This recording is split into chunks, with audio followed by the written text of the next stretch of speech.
Stephanie's New Camera by Ethan Sao Bowl, illustrated by Felix Lyon. Hi, my name is Jenny. I live in Michigan, USA.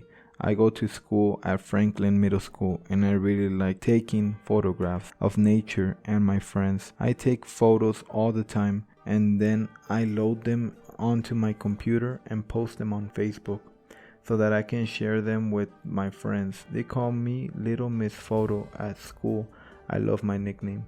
I'm obsessed with cameras and photos. Last summer, I went to a camp where they teach you how a camera works and how to take great photos. My favorite photo I took there was of a butterfly sitting on a beautiful flower. My best friend is Stephanie. I call her Steph. She lives in the house across the street and we attend the same school. We spend a lot of time together. Whenever I took pictures, Steph would come along with me. Steph didn't take any pictures because she didn't have a camera, but one day my phone rang and I walked over and picked it up. Hello, I said loudly. Hey Jenny, guess what my parents got me? A new dog? No, they got me a camera, just like yours. Now we can take photos together. That's great. I can't wait to go to the woods and take pictures with you. Can I come over to your house now? There was a pause on the other side of the line. Jenny, Steph said. Yeah? I don't know how the camera works. Do you mind teaching me how a camera works and how to take pictures? You know everything. Sure, I can teach you everything I know. I hung up the phone and ran downstairs to tell my parents. It was Saturday morning and I haven't eaten yet, so my parents made me eat breakfast before leaving. I was at Steph's house about 20 minutes later. Her house was painted blue and had a big garden in the front yard. The flowers were blooming. Steph answered the door and we went upstairs to her room. She was really excited. Here it is, Jenny. It's perfect. It's just like my camera. Let's take a look and I can show you how it works. Cool. Please teach me everything. I put the box down on the bed and she handed me the camera.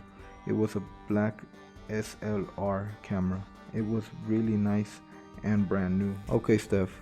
First, I'll explain how a camera works. A camera is basically a light-proof box. When you press the button to take a picture, the camera lets in a little light. This is a digital camera, so a little machine senses the light. You let it in and records it. This is what makes the picture. Steph looked a little confused. Look, when I press the button, a little shutter opens and lets the light in. Okay, that's cool. I always wondered how that worked. So how do I use my camera? First, look into the viewfinder so you can see what the camera will take a picture of. Steph looked through the viewfinder and pointed the camera at her bed. Steph pressed the button on the top of the camera. She pressed the button and the camera made a clicking noise. She looked at the screen on the back of the camera.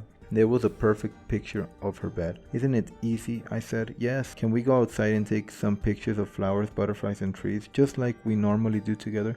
That's a wonderful idea. We both left her room and walked to her front yard. Steph carried her camera carefully in her hands. It was sunny outside, and the flowers looked really pretty. It was perfect for taking pictures of flowers. Do I just point the camera and shoot? Not quite yet, Steph.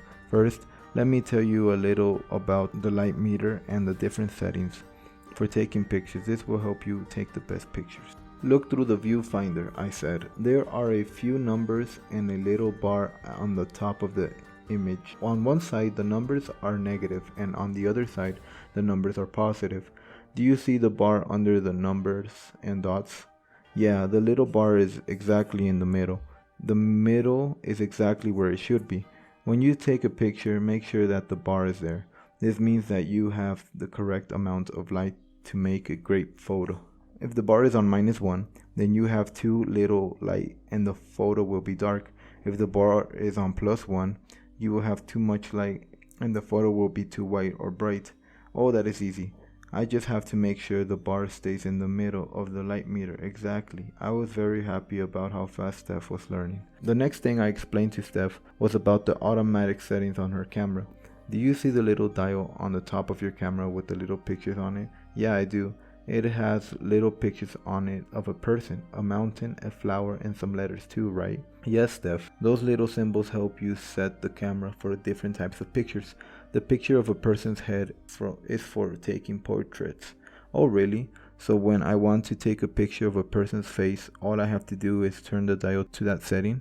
That is so cool. What is the one with the picture of the mountain. The one with the mountain is for landscapes. When you want to take a picture of a big area, like a field, a mountain, or a river, you use that setting. Can you guess what the symbol of the running man is for? I asked. Is it for taking pictures of people running? Yes and no. This setting is for taking pictures of people or things that are moving. So it can be a person running, playing sports, or even a dog playing with the ball. When a camera takes pictures, it can take it really quickly or more slowly.